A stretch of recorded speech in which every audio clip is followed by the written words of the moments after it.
Banyak orang yang batal syahadatnya ketika pemilu. Di mana batalnya? Yaitu tadi, milih pemimpin. Orang yang memilih pemimpin dari kalangan kafir sama dengan kafir dan dia munafik. Menang dalam konteks Islam, dalam hal ini pemilu, bukan memenangkan orangnya. Jangan terkecoh memenangkan orang Islam.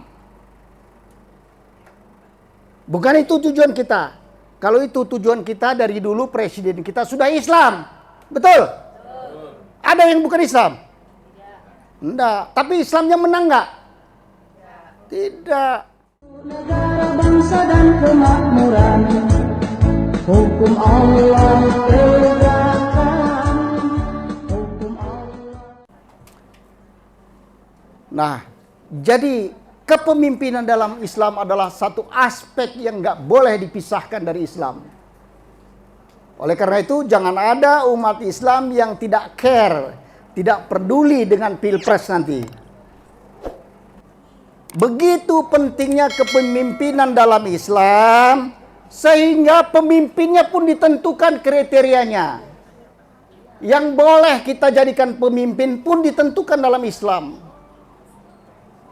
Bapak Ibu nanti yang Muslim silakan buka surah Al-Maidah ayat 55. A'udzubillahi minasyaitonirrajim. Innama walikumullahu wa rasuluhu walladzina amanu alladzina yuqimuna sholata wa yu'tuna zakah wa hum raqiun. Pemimpin kamu itu hanyalah, nah, dalam bahasa lain satu-satunya yang boleh kamu jadikan pemimpin itu adalah, kira-kira gitu. Pertama Allah, yang kedua Rasulnya, yang ketiga orang beriman. Siapa yang disebut beriman di dalam ayat itu? Alladzina yuqimuna shalah, adalah orang yang senantiasa, catat itu, garis bawahi, senantiasa. Orang yang senantiasa menegakkan sholat. Arti senantiasa di situ bukan sekali-kali. Jadi kalau cuma sekali-sekali sholatnya jangan pilih. Kemudian wa yu'tuna zakah, senantiasa menunaikan zakat. Bukan waktu kampanye. Diekspos, bagi-bagi sembako. Rusak negara ini karena kita dikasih sembako. Itulah kriteria dalam Islam pemimpin. Bagaimana kalau milih yang lain? Waduh, hukumannya berat.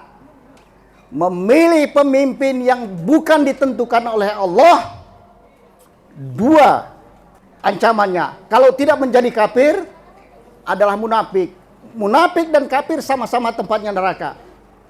Nanti silahkan buka An-Nisa, surah An-Nisa, supaya, kenapa saya minta buka? Supaya jangan anggap kalian saya yang ngomong.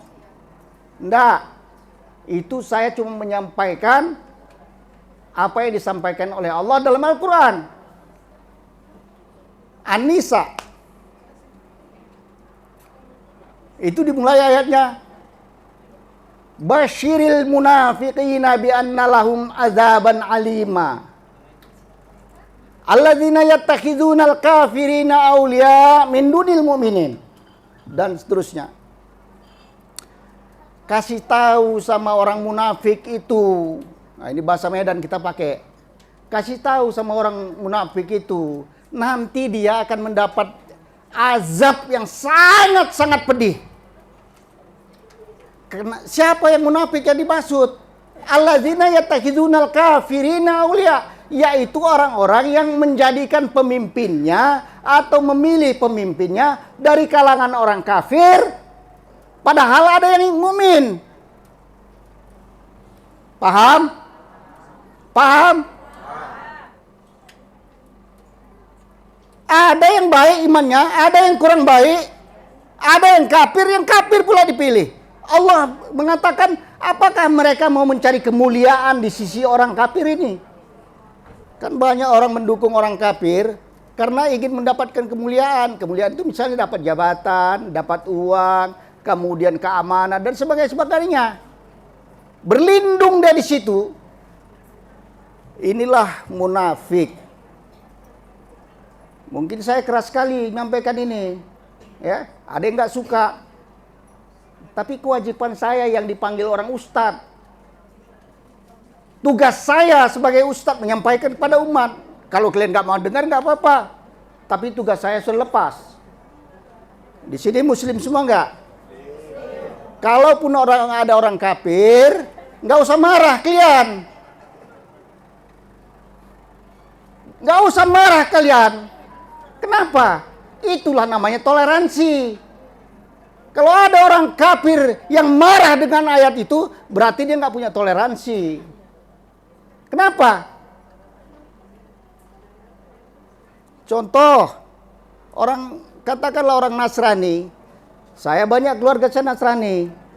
Toleransi. Dia tahu saya nggak makan babi. Kalau saya datang tak mungkinlah dikasih babi. Kalau dia kasih memang kurang ajar. Ya kan gitu. Lalu caranya bagaimana supaya tetap makan saya di situ? Dia pun tahu saya kalau dia yang masak saya nggak makan karena wajannya, kualinya, periuknya nggak tahu saya itu kan. Lalu cara dia adalah dibelinya nasi Minang, makan kami sama aja makan. Itu namanya toleransi. Kalau dalam hal makan babi yang kita dilarang, dia maaf. Kalau dalam hal makan babi, mereka bisa paham sehingga mereka toleransi, tidak memaksa kita makan babi. Kenapa tidak kalau dalam memilih Islam juga kita haram, kenapa nggak dihormati? Itu loh. Jadi itu harus dihormati. Kalau ada orang justru tidak mengizinkan kita untuk menjalankan identitas kita yang boleh cuma memilih Islam, itu yang nggak punya toleransi. Jangan ikut kita. Nanti kalau toleransi karena kita kumpul-kumpul banyak yang bukan Islam, Anda mau sholat, jangan sholat dong, nggak apa kalian, masa kami di tengah kalian sholat, kan salah itu. Disuruh kita tidak sholat hanya karena menghormati orang. Ini iman bermacam apa? Ini orang munafik kalau mau dia ikut itu. Oleh karenanya saya termasuk orang yang menentang kalau ada yang melarang politik identitas. Saya sudah berazam bahwa saya bersumpah inna sholati wa nusuki wa mahyaya wa mamati lillahi rabbil alamin.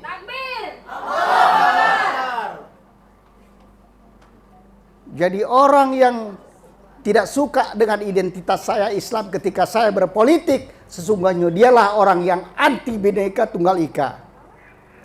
Saya mau gambarkan Bhinneka Tunggal Ika ini begini supaya tak dibalik-balik oleh ada kelompok-kelompok itu TV-nya apa segala macam yang rewel aja tiap hari itu. Sehingga Anies pun disebut identitas. Ya, itu orang rewel pau itu. Kepingin saya jumpa sama orangnya, dialog terus. Ini, lihat. Anggap ini taman. Sebuah taman itu indah karena warnanya berbeda, bentuknya berbeda, penampilannya beda. Dalam taman ada bunga mawar, ada bunga dahlia, ada bunga tai ayam. Bunga tai ayam itu bagus kalau didampingkan sama yang lain bagus. Ada teratai, coba. Ada anggrek, cantik dia tertata. Tukang kebun yang bagus adalah merawat setiap tanaman itu sesuai dengan karakter tanaman itu. Betul? Itu tukang kebun yang benar. Kalau kemudian ada tukang kebun masuk ke taman, kesenggol duri mawar, lalu berpikir, mawar mestinya jangan berduri. Lah, kacau kan? Betul nggak? Lalu dilihatnya, bunga teratai kok ada air, jamuk banyak, pindahkanlah teratainya itu ke darat. Mati. Pau. Itulah yang nggak ngerti Bhinneka Tunggal Ika, yang nggak ngerti identitas. Justru dia ingin menjadikan ini seragam semua, seragam pun dengan bentuk dan cara dia. Saya perlu ingatkan, saya ulangi, ini sekedar pemahaman dialektika, ya. Orang yang anti dengan politik identitas, dalam hal ini adalah politik identitas Islam, dan Anies dituduh sebagai bapak politik identitas yang bernuansa Islam. Itu artinya apa? Orang yang membilang begitu berarti punya identitas lain yang bukan Islam.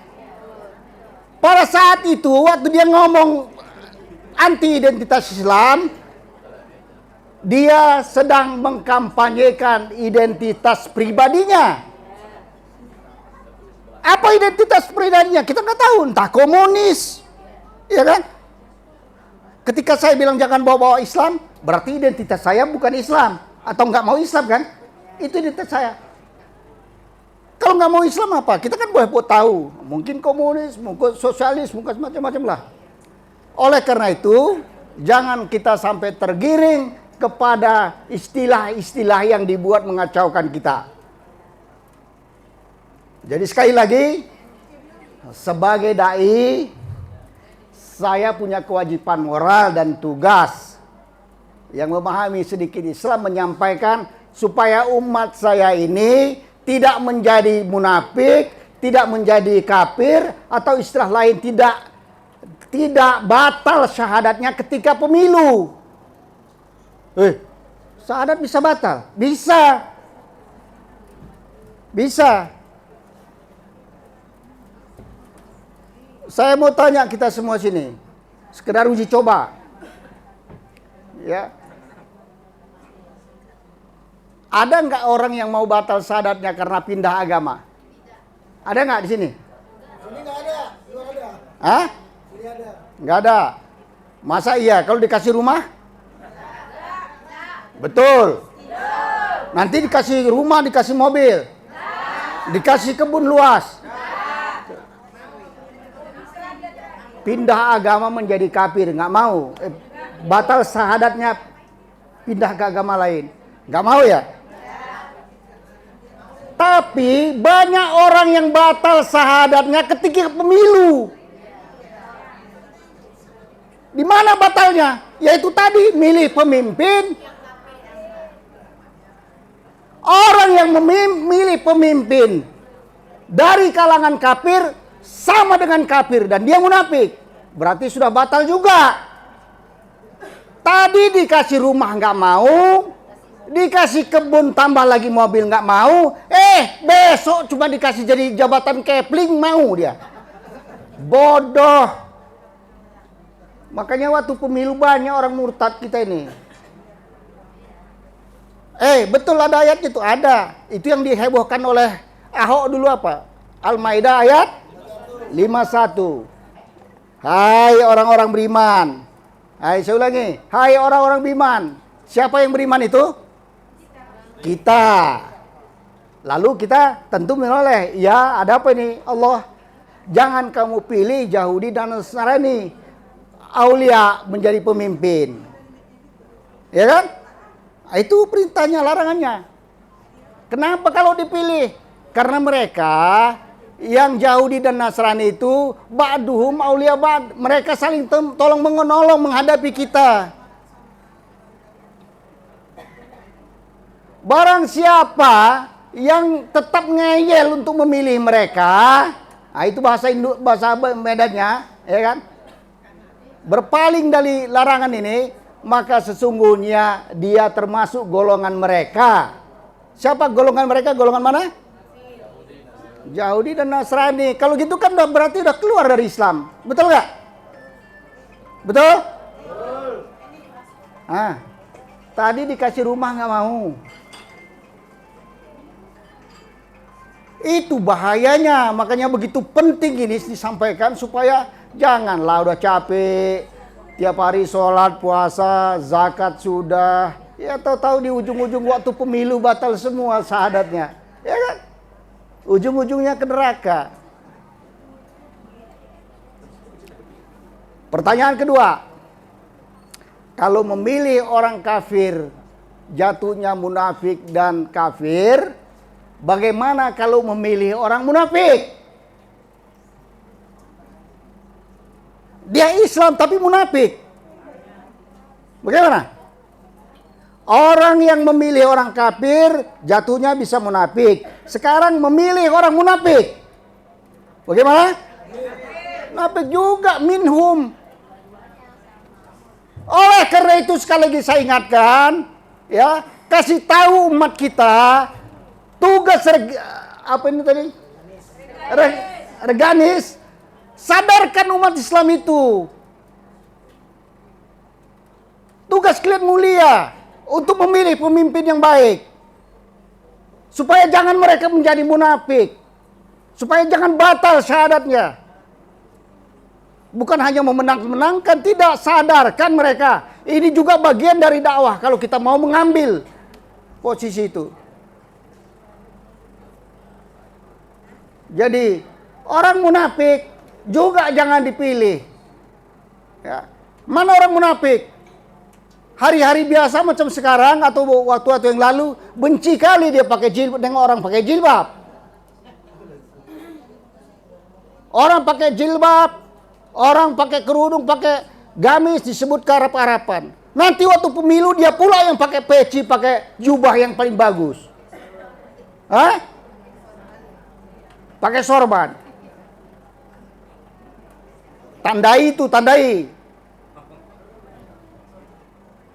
Kita dihina, kadrun.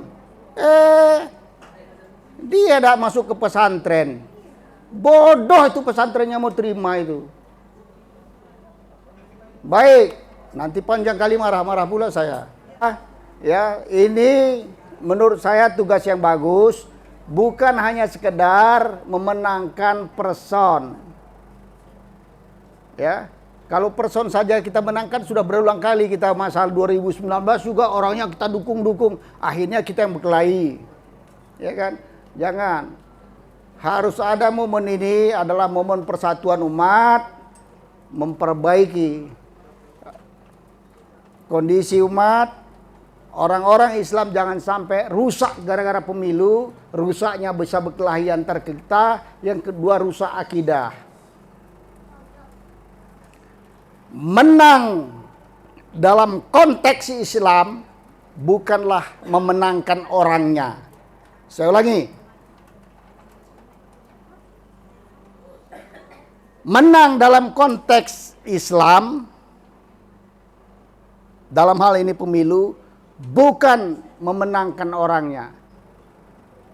Jangan terkecoh memenangkan orang Islam. Bukan itu tujuan kita. Kalau itu tujuan kita dari dulu presiden kita sudah Islam. Betul? Ada yang bukan Islam? Enggak. Tapi Islamnya menang enggak? Tidak. Jadi sistemnya yang kita bangun, yang akan diperjuangkan oleh dia jelas. Supaya kita memperjuangkan dia pun adalah bagian dari jihad. Ya. Jelas yang diperjuangkan supaya kita pun yang tak dibayar ini, ya, bahkan keluar uangnya menjadi bagian dari jihad. Billahi taufiq wal hidayah. Wassalamualaikum warahmatullahi wabarakatuh.